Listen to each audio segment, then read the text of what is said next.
Sabe, geralmente quando a gente fala sobre tentar consertar a vida, ou, sei lá, entender a mente, ou decifrar o comportamento humano, existe uma expectativa silenciosa de muita precisão, né? Uhum, com certeza. É quase como, tipo, olhar para uma radiografia mesmo. A gente cai, quebra o braço, aí o raio-x mostra aquela linha branca irregular no osso escuro. Sim, bem nítido. Exato. E o médico simplesmente aponta com a caneta e diz, tipo, pronto, a fratura tá exatamente ali, gesso por 6 semanas e resolvemos. É a solução perfeita. E isso traz um conforto psicológico imenso pra gente, sabe? Porque nós adoramos quando as coisas são visíveis, tangíveis e muito fáceis de categorizar. Total. Essa busca por clareza diagnóstica é praticamente o nosso padrão de fábrica. O cérebro humano que é tipo, ele exige um sistema binário para tudo, sabe? Uhum, sim. É aquele lance de quebrado ou não quebrado, certo ou errado, bom ou ruim. Porque é limpo, é objetivo e principalmente poupa uma quantidade enorme de energia mental. Só que aí a gente decide investigar a fundo o mundo das emoções. Pois é, aí complica. Complica muito. A gente entra na questão do luto, das nossas conexões diárias, e de repente, puf, essa máquina de raio-x simplesmente para de funcionar. Dá pane no sistema. Total pane. Nós passamos a olhar para uma paisagem humana que é honestamente muito turva e cheia de névoa. Sem linhas claras. Nenhuma. Não tem um osso quebrado visível para a gente apontar. Tem, na verdade, uma teia de sentimentos super complexos, expectativas frustradas, dores invisíveis. Exatamente. E é exatamente essa ausência de um raio-x emocional que torna as nossas fontes de hoje tão viscerais. Para quem está ouvindo a gente e acompanhando essa nossa imersão de hoje, nós vamos mergulhar nas páginas de um livro chamado Antes de Dormir. Uma obra muito recente, né? Lançada agora neste ano de 2025. Isso, escrito pelo Bruno de Oliveira Gonçalves, e já adianto para nossa audiência, não é um manual de autoajuda. De jeito nenhum. Não tem aqueles passos numerados mágicos para alcançar o nirvana corporativo, sabe? Não mesmo. E o prefácio, que é assinado pelo Geraldo César G. Ferreira, que inclusive é prima do autor, ele já estabelece o tom da obra logo de cara. É um tom bem pé no chão, né? Muito. Ele nos avisa que este não é o relato de um guru que, tipo, já chegou ao topo da montanha e tá lá ditando regras lá de cima inatingível. Uhum. É o documento de um escritor que tá completamente despido de vaidades, é alguém que tá ali caminhando, tropeçando na própria ansiedade, aprendendo e recomeçando a cada manhã. Nossa, e isso faz toda a diferença. Faz. O que torna a leitura não apenas honesta, mas super aplicável à nossa própria rotina diária. Não há arrogância da iluminação final, sabe? Mas sim aquele suor da tentativa diária de simplesmente existir. Sim, e a nossa missão aqui na imersão de hoje não é julgar esses tropeços de forma alguma, mas sim investigar a própria anatomia dos sentimentos humanos relatados no livro. Com certeza. Vamos organizar essa jornada, que começa na força mais básica que temos, passa pela utilidade real do nosso sofrimento e culmina no peso da nossa própria finitude. É um espectro bem amplo, demais. É um debate eterno entre quem nós somos quando estamos sozinhos no quarto, ali antes de dormir, e quem nós somos quando saímos pela porta para viver em bando. Sociedade, né? Exato. E se a gente vai falar da fundação da experiência humana, o autor traz uma visão sobre o amor que, sério, me fez parar e reler a página umas 3 vezes. Fiquei muito impactada. Ah, essa parte é brilhante. Ele tira o amor daquela prateleira empoeirada dos contos de fada, sabe? Uhum. Daqueles roteiros de cinema batidos. Isso, onde tudo se resolve com uma música emocionante subindo no fundo da cena final. Passa muito, muito longe disso. Ele define o amor como e eu vou até citar aqui, ato de rebeldia contra a indiferença do mundo. Fortíssimo isso. Muito. Ok. Vamos desvendar isso, porque a palavra rebeldia pressupõe que existe um sistema opressor, não é? Faz sentido. Nesse caso, é dizer que o universo natural é caótico, frio e, na maior parte do tempo, completamente absurdo. Tipo, uma pedra não se importa se nós existimos ou não. A pedra tá lá, indiferente. O cosmos não liga para os nossos boletos ou para as nossas angústias existenciais. Amar, então, seria a nossa forma de bater de frente com esse caos e inscrever significado onde, geologicamente falando, não tem nenhum. O que é fascinante aqui é a mecânica dessa ideia, porque ela ataca diretamente o niilismo. Boa. Explica um pouco mais isso para o pessoal. Claro, o niilismo argumenta que se o universo é indiferente e no fim das contas tudo vira poeira, então nada tem valor real, certo? Certo. O autor concorda com a premissa da indiferença cósmica, mas ele subverte a conclusão. Se o universo não nos dá um significado pronto, empacotado, nós fabricamos o nosso próprio. Nós criamos a nossa própria importância. Exato. O amor opera como essa ferramenta de sobrevivência psicológica, sabe? Uma espécie de insurgência íntima. E ele expande isso de forma muito inteligente. Sim, não é só sobre romance. Não é apenas o afeto romântico. O amor está na dedicação obsessiva a um hobby, no cuidado super meticuloso com uma horta lá no quintal, ou até na forma como a gente prepara um café de manhã. Nossa, sim. É a atribuição deliberada e totalmente subjetiva de importância a alguma coisa. Sem esse mecanismo ativo de dar importância, a gente cai naquela citação belíssima do livro, onde nós caminhamos como estrangeiros em nosso próprio coração. Ser estrangeiro no próprio coração, caramba, é a descrição perfeita daquela sensação péssima de viver no piloto automático. Aquela anestesia diária. Isso. A gente acorda, vai trabalhar, paga a conta, mas não reconhece o idioma dos próprios desejos mais. Falta a rebeldia de se importar com algo. E sustentar essa rebeldia o tempo todo exige muita energia, né? Demais. O que nos leva à forma como o autor enxerga o convívio diário, lá no capítulo sobre ser querido. Existe um atrito constante entre o nosso desejo genuíno de sermos pessoas boas e a nossa capacidade real de entregar isso 24 horas por dia. E isso me pegou muito, especialmente na parte do interesse nobre. Ah, essa parte é ótima. Ele diz que o interesse mais bonito que existe é quando nós desejamos genuinamente a felicidade da outra pessoa, mas de forma recíproca. Aquela troca real, né? Exatamente, porque todo mundo adora estar perto de alguém gentil, bem-humorado, que escuta bem, que não te julga. Mas aí vem, a vulnerabilidade máxima do texto. O choque de realidade. Total. O autor confessa que, no chão de fábrica, da rotina mesmo, naqueles dias de exaustão extrema, ele simplesmente não consegue nem fingir ser essa pessoa incrível e iluminada o tempo todo. A bateria social simplesmente zera. Zera por completo.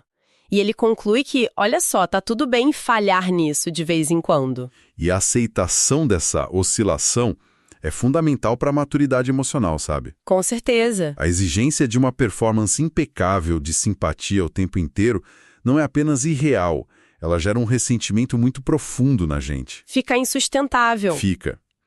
Quando tentamos sustentar uma fachada de bondade sem respeitar os nossos próprios limites de energia, acabamos cobrando uma dívida invisível dos outros, como se eles devessem algo pelo nosso sacrifício. Nossa, que ponto excelente. A gente fica esperando que o outro compense a nossa exaustão. Exatamente. Então, admitir que não conseguimos ser a nossa melhor versão todos os dias é, de um jeito meio paradoxal, um ato de amor próprio e de honestidade com quem nos cerca. Mas espera aí. Se o amor é essa âncora toda que nos protege do caos, e se a gente tenta manter esse interesse nobre sempre que possível, por que as conexões humanas parecem tão frágeis na prática? É uma boa pergunta. A fluidez com que as amizades esfriam ou os relacionamentos evaporam do nada. Parece até um defeito de fábrica do nosso design, né? A gente espera que uma relação seja feita de concreto armado, mas o autor as classifica com aquela teoria dos vínculos voláteis. O que é fascinante aqui é que a volatilidade não é tratada como um defeito, mas como a própria natureza da estrutura social. Como assim? Pense na arquitetura de um relacionamento. Ele nunca se sustenta num vácuo, flutuando. Duas pessoas se conectam porque existe uma espécie de argamassa entre elas. Um contexto em comum. Isso. Um projeto em comum no trabalho, a mesma turma de faculdade, um momento de vida similar. Quando esse elemento central, que foi o que forjou a conexão lá no início, deixa de existir... O projeto acaba ou a pessoa muda de cidade. Exato. A gravidade natural afasta esses corpos. Ou seja, se a gente se conectou só porque almoçávamos no mesmo horário lá na copa da empresa, no dia em que um de nós muda de emprego, o vínculo perde oxigênio e morre. É bem por aí. A não ser que novos pilares sejam construídos a tempo, sabe? Tá, e como o texto aborda isso? O texto detalha que a amizade precisa de um combustível contínuo que traga benefício mútuo, mesmo que seja um benefício puramente emocional. As memórias, né? Perfeito. As memórias compartilhadas, aquelas histórias que vivemos juntos, elas frequentemente atuam como essa argamassa reserva. Entendi. Elas mantêm a ponte de pé quando não há tantas novidades acontecendo no momento presente. Porém, e aqui é o ponto crítico, se a interação não entretém, mas não ensina, não soma e não nos aproxima dos nossos ideais de vida atuais, a biologia e a psicologia se encarregam de despriorizar essa conexão. Uau! Ela evapora por uma questão de economia de energia mental. Exatamente. É puramente utilitário nesse nível basal. É uma constatação meia dura, né? De que não dá para congelar as pessoas num momento específico do tempo e guardar na estante porque todos nós estamos em trajetórias muito individuais. Constante movimento. Sim. E o livro ressalta muito a ideia de que cada alma dança em seu próprio ritmo e floresce na sua própria estação. Não existe, tipo, uma métrica universal para o sucesso que sirva para todo mundo. Definitivamente não. Mas o problema que fica na minha cabeça é como alinhar essa jornada, que é extremamente individual, com o fato de que somos, de forma obrigatória, uma espécie coletiva. A gente precisa viver junto. É um paradoxo. E o autor adverte fortemente contra o isolamento egoísta que essa busca cega pelo sucesso individual pode causar na gente. Uhum. O texto propõe que o sucesso particular, seja ele financeiro, intelectual, o que for, deve obrigatoriamente ter uma utilidade social. Acumular recursos ou muito conhecimento e represar isso tudo apenas para si mesmo é descrito como uma falha moral no livro. Uma falha com a espécie. Isso. Quem atinge posições de maior privilégio ou de grande acúmulo de riqueza assume, quase que instantaneamente, uma responsabilidade proporcional com os mais vulneráveis do grupo. E olha, é interessante notar que a caridade não entra no livro como, sei lá, uma doutrina religiosa imposta de fora para dentro. Não, nada disso. É tratada como uma consequência lógica, uma necessidade mecânica da vivência em sociedade. Aqui é onde a coisa fica realmente interessante para mim. Porque isso bate de frente com a dicotomia mais louca da nossa espécie. E qual seria? Tipo, nós somos capazes de projetar atrocidades sistêmicas, de criar sistemas de exclusão muito cruéis, e, ao mesmo tempo, nós somos a única espécie que inventou abrigos, hospitais públicos e somos capazes de atos de generosidade que desafiam qualquer instinto de autopreservação, sabe? É verdade. A gente carrega os dois extremos. E eu vou jogar uma imagem aqui para quem está escutando que resume perfeitamente isso. Pensa no trânsito diário de uma cidade grande. Ah, o caos do trânsito. O trânsito é literalmente o maior laboratório do comportamento humano a céu aberto que existe. Sem dúvida. Um espaço, sei lá, de 5 minutos, a mesma pessoa dirigindo pode frear o carro sobre uma chuva forte, abrir um sorriso e ceder a vez a um pedestre molhado num ato de pura empatia. Um ato lindo. Sim, uma escolha 100% coletiva e altruísta. Mas aí, logo na esquina seguinte, a exata mesma pessoa abaixa o vidro do carro e xinga outro motorista com uma fúria brutal. Nossa, sim. Por causa de qualquer coisinha. Por causa de um palmo de espaço na faixa de rolamento. É um instinto individual, territorial e super defensivo gritando no mesmo corpo humano. Essa imagem ilustra perfeitamente aquela guerra neurobiológica que acontece dentro dos nossos crânios todos os dias. Explica essa parte neurológica que é muito boa. Vamos lá. Quando o motorista cede a vez ao pedestre na chuva, nós estamos vendo o córtex pré-frontal em ação. Essa é a área evolutivamente mais recente do cérebro, que planeja o convívio em sociedade, processa a empatia e, de fato, entende que o bem-estar do outro é benéfico para o grupo todo. A parte civilizada da mente. Exato. Já lá na esquina seguinte, quando o espaço na faixa é ameaçado pelo outro carro, quem assume a direção, literalmente, é a amígdala cerebral. O sistema límbico entra em cena e dispara um alarme antigo de escassez territorial. Modo sobrevivência ativado. Total. O outro motorista imediatamente deixa de ser um semelhante e passa a ser visto como um predador competindo pelos seus recursos. Mas a grande questão que fica é: como é que a gente calibra essa balança? Como convivemos pacificamente com um motorista empático e um motorista furioso morando dentro da mesma cabeça e lidamos com a bagunça que os outros motoristas furiosos deixam na nossa vida todos os dias? É o desafio da vida adulta, né? Pois é.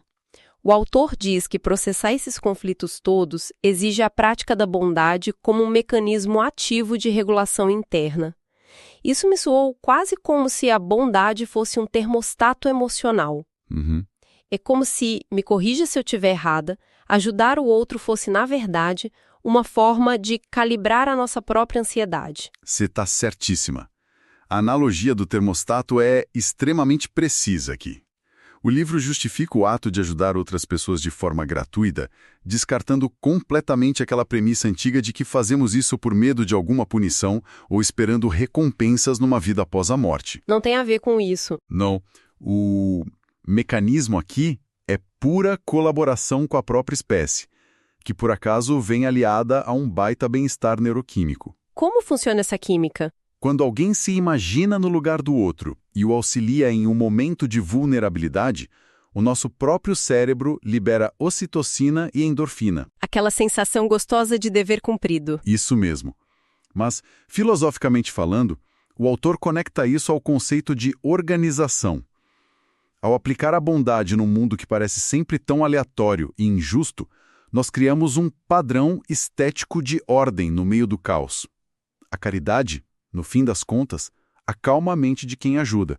É um ato quase de salvação própria através da salvação alheia. Nossa, um pragmatismo muito bonito. É sim. Mas, inevitavelmente, o caos às vezes vence. Tipo, as relações são voláteis, como a gente falou, a nossa amígdala assume o controle de vez em quando, nós falhamos muito com os outros e eles também falham com a gente. Faz parte do pacote. E aí o sofrimento chega rasgando a porta, o que me leva a um conceito incrível do livro chamado Fertilidade da Dor. Um dos meus capítulos favoritos. É muito forte. O livro argumenta que a dor emocional é incrivelmente fértil para o nosso crescimento, mas com uma cláusula muito específica. Ela só gera frutos de verdade se for jogada aos olhos da razão. E olha, essa cláusula muda absolutamente tudo. Sofrer apenas por sofrer não ensina nada a ninguém. Apenas desgasta o corpo e a mente. Exatamente. Fica só na lamentação. Isso. A dor só deixa de ser um tormento estéril quando o processo cognitivo da introspecção entra em cena. É a diferença brutal entre apenas ficar ali sentindo o fogo queimando a pele e parar um segundo para analisar racionalmente como aquele incêndio começou. E investigar as causas. Exato. O sofrimento, quando inspecionado pela razão, vira um mentor implacável. O texto usa até a analogia da dor como a grande escultora da alma. O desabrochar da primavera, por exemplo, com toda a sua beleza e renovação colorida, só acontece porque existiu o vigor inflexível do inverno antes. O inverno força a parada. Força a natureza a se recolher, a poupar energia e a se fortalecer no subsolo. E existe um pragmatismo evolutivo pesado nisso, não é? Lá no trecho sobre experiências, fica muito claro que nós somos fisicamente desenhados para isso. Totalmente. Somos máquinas biológicas programadas para processar adversidades o tempo todo. E a psicologia opera totalmente a serviço dessa nossa biologia. Como assim, na prática? Nós absorvemos o impacto negativo de algo e imediatamente extraímos padrões de comportamento dali. O objetivo? Aumentar o nosso bem-estar no futuro e nos resquivar de perigos que sejam parecidos com aquele. A gente cria um banco de dados de problemas. Basicamente. Até mesmo a dor mais dilacerante e paralisante carrega lá no seu núcleo um potencial incrível de mapeamento territorial. A dor é quem nos ensina onde não devemos pisar novamente. Ela bota aquelas plaquinhas de campo minado na nossa mente. Perfeito, é isso. Ela lapida o espírito não por um sadismo cósmico do universo, mas por uma necessidade pura e simples de elevação e sobrevivência. Mas vamos combinar, na teoria acadêmica, chamar a dor de mentor é super poético. Mas na vida prática, o nosso instinto mais básico é fugir dela gritando socorro, né? Sem dúvida. A gente corre para o lado oposto. Nós tentamos, a todo e qualquer custo, evitar o desconforto. E o próprio autor entra num nível de vulnerabilidade altíssimo nisso no texto chamado Ponderando. Ele abre muito jogo nessa parte. Demais. Ele confessa abertamente que tem impulsos de ficar calculando milimetricamente cada passo que ele vai dar na vida. Ele ensaia conversas na cabeça, prevê cenários catastróficos que nem aconteceram, tudo na tentativa neurótica de aniquilar qualquer chance de sentir dor de novo. Quem nunca fez isso, né? Nossa, todos nós.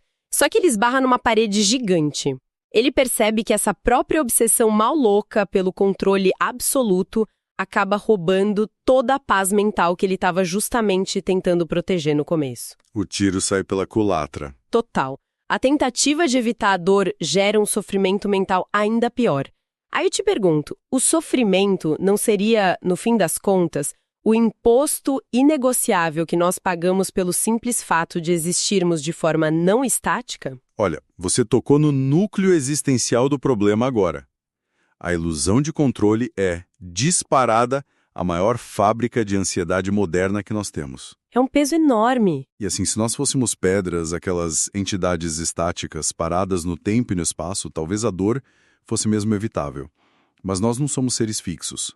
Nós somos essencialmente movimento e transformação contínua. Uhum. E essa constatação dura de que não somos estáticos nos lança de cabeça no grande conceito filosófico que sustenta toda a visão do autor sobre a vida. O devir e a nossa mudança constante. Ah, sim, o famoso conceito do vir a ser. Aquela ideia clássica de que um homem nunca entra duas vezes no mesmo rio, né? Exatamente isso.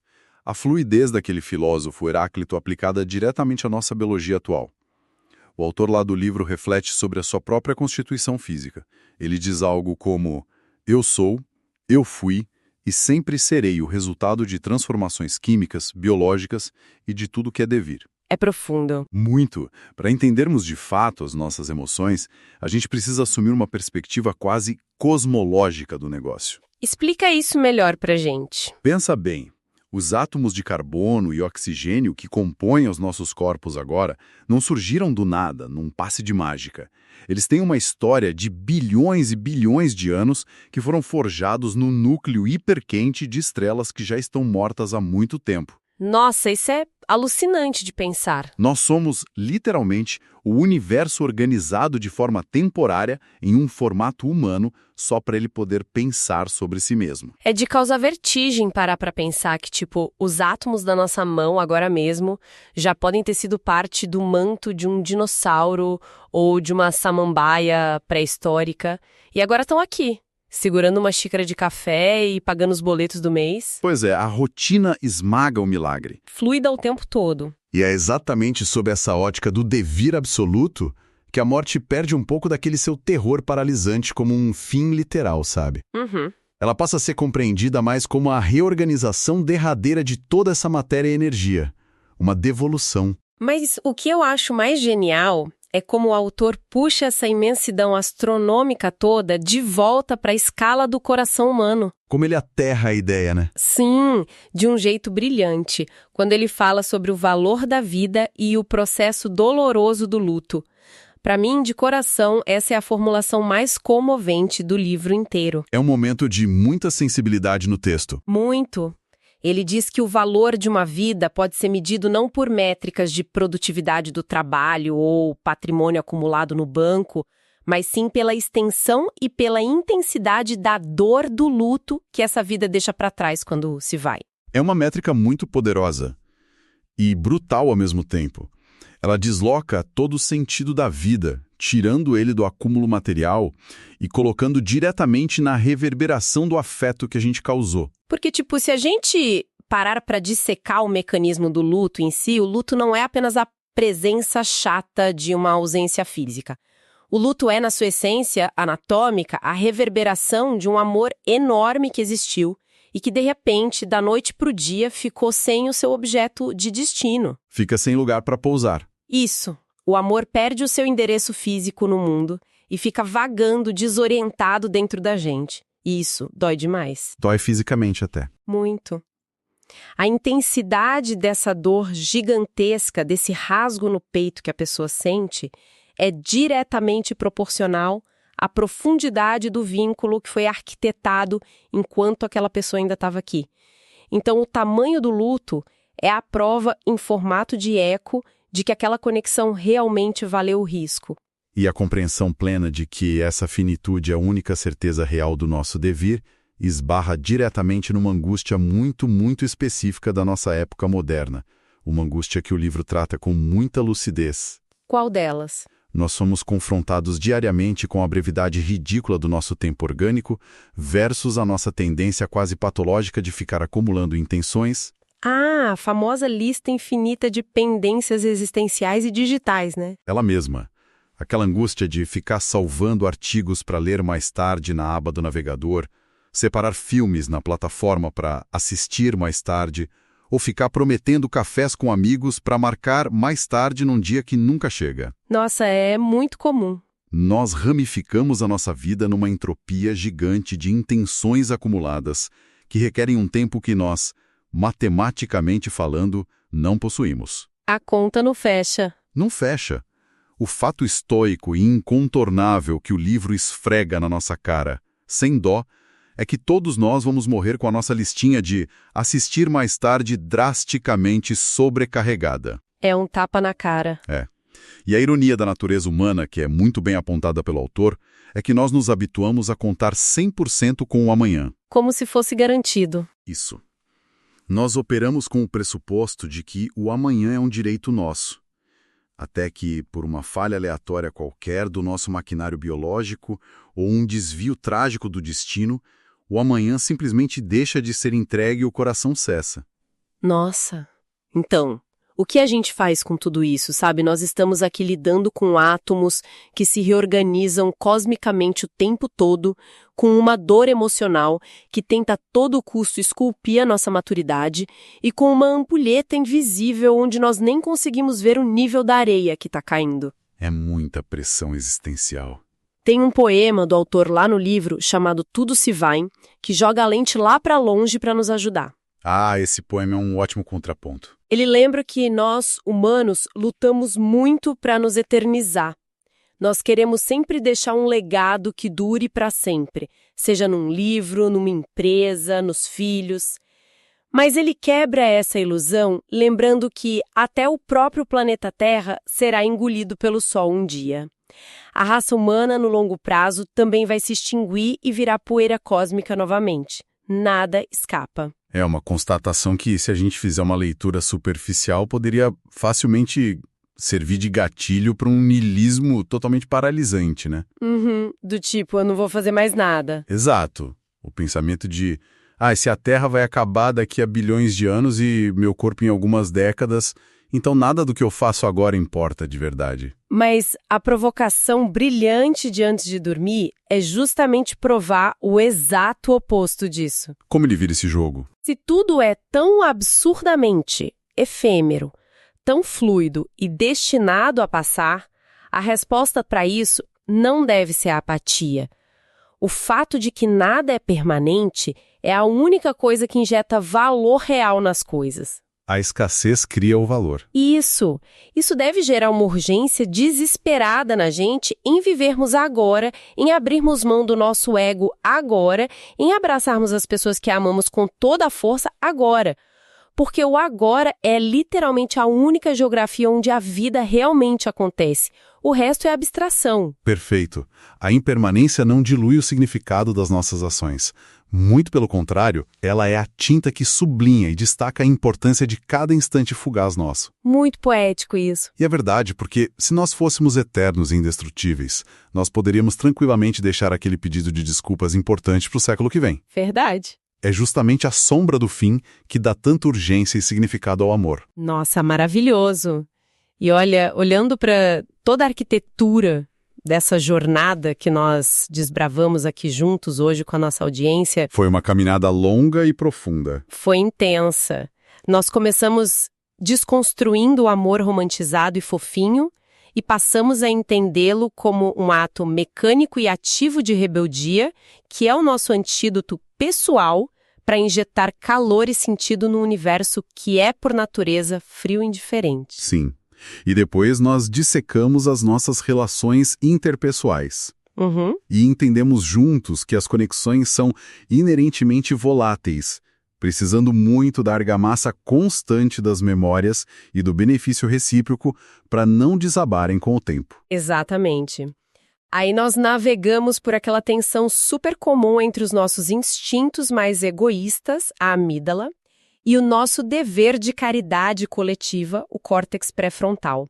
Entendendo que ajudar o próximo é, no fundo, a melhor e mais pragmática estratégia para organizar nossa própria paz neurológica e mental no meio do caos. E logo em seguida ressignificamos a dor emocional, que é sempre um tabu. Foi. Tiramos ela daquele papel clássico de vilã absoluta, de algo a ser evitado a todo custo, e a colocamos na cadeira de mentora, compreendendo que ela lapida de verdade o nosso caráter, claro, desde que nós tenhamos a coragem de olhá-la com calma através do filtro da razão. Perfeito. E por fim nós acabamos de abraçar o conceito milenar do devir. A aceitação muito mais pacífica de que somos matéria e energia em estado de constante transmutação cósmica. O que acaba conferindo a nossa inevitável finitude e ao peso do luto gigante que deixaremos a sua mais profunda beleza. É um percurso argumentativo incrível que o autor faz. É fantástico. E para encerrar de vez este nosso mergulho de hoje, nós precisamos muito olhar para como o próprio autor decide fechar a obra dele. É um final que pega a gente desprevenido. É um choque de realidade quase tátil para quem está lendo. Depois de dezenas e dezenas de páginas de filosofia profunda e reflexões complexas, ele narra uma tragédia super rotineira. Aquelas que aparecem no jornal todo dia e a gente ignora. Isso mesmo. Ele relata um episódio próximo, onde uma pessoa qualquer acorda sentindo um mal-estar meio indefinido, decide de forma abrupta e irreversível tirar a própria vida. E pronto, acabou. O livro fecha a cortina dessa história exatamente assim, seco, rápido e extremamente silenciador. Exatamente como a nossa finitude pode nos atropelar numa terça-feira qualquer sem nenhum aviso prévio. Perfeito. E imediatamente após trazer essa sombra densa da realidade para as páginas, ele não tenta fazer uma grande tese acadêmica para explicar o inexplicável. Ele faz, na verdade, um apelo quase que desesperado. Um chamado para ação. Ele pede que a gente, quem está lendo, simplesmente ame de forma ativa no agora. Que a gente mande aquela mensagem que está enrolando, que faça aquela visita àquele amigo querido que com o tempo virou apenas mais um número arquivado no celular. Ele roga, quase implora, para que nós tratemos as nossas interações diárias mais banais com extrema reverência. E isso pelo simples e aterrorizante fato de que a nossa realidade biológica e também a social é feita de fios incrivelmente finos e delicados. Muito frágeis. Muito. E como ele mesmo conclui de forma magistral lá no fim, justamente por essa realidade ser tão delicada e tão vulnerável a se romper a qualquer microsegundo, tudo é sagrado. Tudo é sagrado. E, gente, é carregando o peso luminoso dessa frase que nós queremos terminar a investigação de hoje. Porque a compreensão de tudo isso não precisa e nem deve ficar flutuando solta na teoria abstrata. Ela precisa virar ação prática para o nosso convívio nas próximas 24 horas. Com certeza. E para não deixarmos esses conceitos complexos escaparem da memória, sem se fixarem de verdade na nossa rotina. Pensando lá na nossa própria estrutura diária, vamos refletir agora sobre aquela nossa infame lista mental de pendências que conversamos. Aquela que a gente foge dela. Aquela mesma. E não estamos falando da fila interminável na plataforma de streaming que nós juramos que vamos maratonar um feriado prolongado que nunca chega, tá? Pensemos na nossa lista de intenções reais, orgânicas. As pendências emocionais. A lista de pessoas que nós prometemos secretamente visitar e não fomos, os abraços que nós economizamos por causa de uma pressa boba do dia a dia, os pedidos de desculpa que ficaram ali engasgados no orgulho depois de uma briga inútil. Que não serviu para nada. Exatamente. Sabendo de tudo que acabamos de debater aqui, sabendo como os processos neuroquímicos e emocionais confirmam que os nossos laços são construções altamente voláteis, Sabendo que nós somos matéria a um passo de nos reorganizarmos em poeira estelar novamente, e que o nosso tempo é apenas uma ampulheta invisível, onde o amanhã não está garantido em contrato algum para ninguém. Diante de tudo isso, qual é o exato item dessa nossa lista íntima que nós não podemos, sob pretexto algum, adiar para depois de amanhã? fica essa pergunta para ecoar. Fica essa fagulha para todos nós pensarmos e agirmos. Muito obrigada para quem nos acompanhou até aqui. Um abraço muito forte em todos vocês e até a próxima imersão. Um abraço, pessoal. Até a próxima.